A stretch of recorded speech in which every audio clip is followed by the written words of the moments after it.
Hello, my name is Gillette Sinadbala. I'm here with Laurie Kelly, and we're going to talk a little bit about her artwork, and she's going to share some strategies and best practices. Hi, I'm Laurie Kelly. I'm a hobby oil painter here in Wethersfield, Connecticut. Playing on the screen right now are a few of the works that I've done in the past year or so, plus a drawing that I did from a class at the local atelier in a class that I took this past year. Today we're going to see the process of a miniature oil painting on a wooden ornament, and as you can see from the picture of the penguin, and Laurie's going to show us her tips and strategies and best practices that have worked for her. All right, let's get started.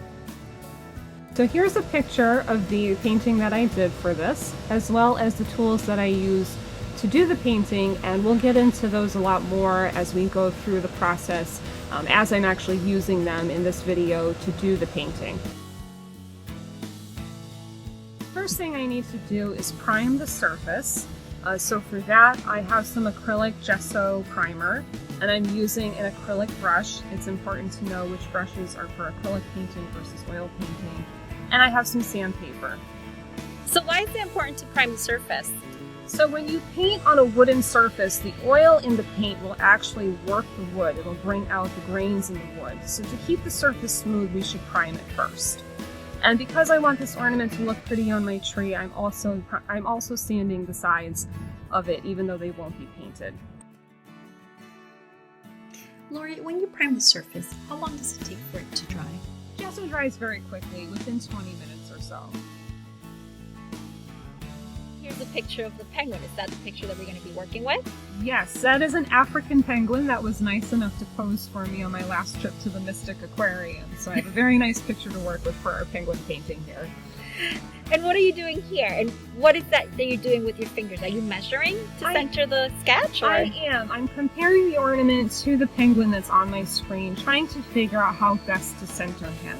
I want to figure out where the middle of my ornament's going to be, where he's going to fit, so that when I sketch him, he fits, so his head doesn't get cut off, his feet don't get cut off, and so he's in the middle. And you can see right here, I started to sketch him in, and he's going to fit just fine, but he's kind of off-centered. So what I'm going to do right now is I'm going to fix this. I'm going to shift him over a little bit so he's better centered on the ornament. So all I'm doing is using the lines that I already have there because I do like my penguin's shape. I just don't like where he is. Okay. So I'm just kind of drawing those same lines, just shift it over a little bit so that he sits better on the ornament. And you could always erase, right? Yes, I'm just using a regular pencil and a regular eraser for this. I do have artist grade pencils and erasers at my house. This is such a small project, and it's all going to get covered up with the paint, so I'm not worried about using any particular pencil or eraser for this project. So I'm just trying to get the curve of his neck in there. I'm not going to worry too much about his beak because his beak is going to be pretty simple. Right now I'm adding in his wing and the bottom of the penguin. And you'll see I'm trying to figure out where on the penguin his wing should go, about what shape and size his feet are, just so I have a frame of reference when I go to paint. And you'll see at first I put his wing in there and I don't like where it is, so I move it. That's the beauty of pencils. Anything can be erased, and even with paint, you can always paint over things. So we don't have to worry if we don't get it right on the first try. And I don't really need to erase these things, I just do it because I like it to be all cleaned up when I start painting. So the first thing I'm going to do is I picked out the colors that I thought I saw most in this picture that would be most helpful for me to do this painting. And I'm organizing my palette sort of in a rainbow. I just don't have all the rainbow colors. And then what I'm going to do is I'm going to do some pre-mixes. I'm going to put together some of the key colors. With the oil paints, and I understand you have to use very little, right? You don't need much, is that accurate? Not necessarily. I'll mix as much paint as I feel like it takes to get the correct color. Oil paint actually freezes, so none of this paint will go to waste. I'll stick it in the freezer. How do you know when you have the perfect color that you're looking for? How do you know how to mix them? Well, working off of a photograph, you do have some leeway. I'm not trying to make it a perfect replication of the photograph. I'm just trying to make it look like a penguin using this reference. So I'm looking at some key colors, the darker parts of the penguin, the lighter parts of the penguin, some of those key colors on the rocks that I'm going to use in the background, just so I have something I don't have to stop and mix out so much while I'm painting. How are you getting started with the brushes and the colors? How do you know what to use?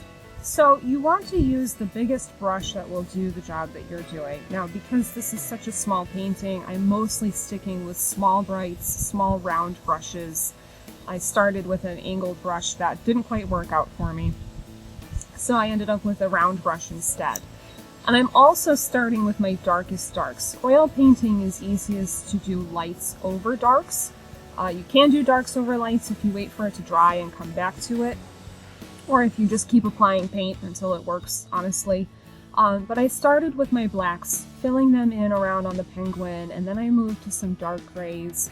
And here I'm using my brush to put some kind of that feather undertones in there. He had some dark grays kind of forming his feather layers on his body. And then I'm using a different color, a little bit different white, to get some on his head and on his feet. I noticed that you did some blending in when it came to the feathers. Can you tell me a little bit about that? Yes, so I have a smaller bright brush that I have that's kind of frayed. So it's really good for making those kind of feathery marks on his chest, and for putting some speckle on the black parts of him that are at the top of his chest too. And what are you doing here? So now that my penguin is done, I'm moving into the background, painting some rocks that he was sitting on. And so I'm doing the same thing with the rocks. I'm going to start with the darker colors that I had mixed up, and then I'll put the lighter colors in too. Whether or not you paint the background first kind of depends on your preference and also what it is that you're painting. I see some blending happening here too. Yes, that's a small lunar mop that I'm using to kind of give the rocks some speckles, some texture, because obviously solid paint's not going to quite make them look very rock-like. And I spent a lot of time trying to get these rocks correct.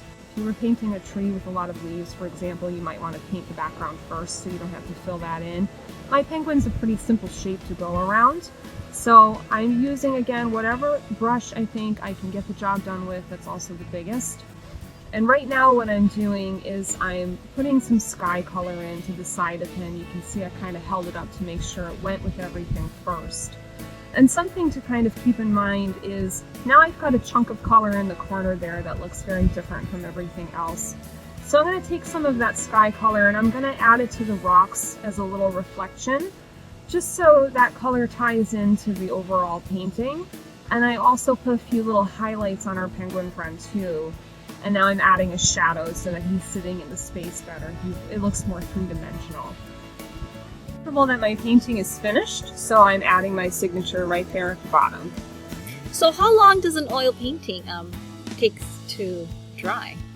Oil paint takes a long time to dry. It can be dry to the touch within a couple of days or a couple of weeks, depending on what colors you're using and how thick you're applying it.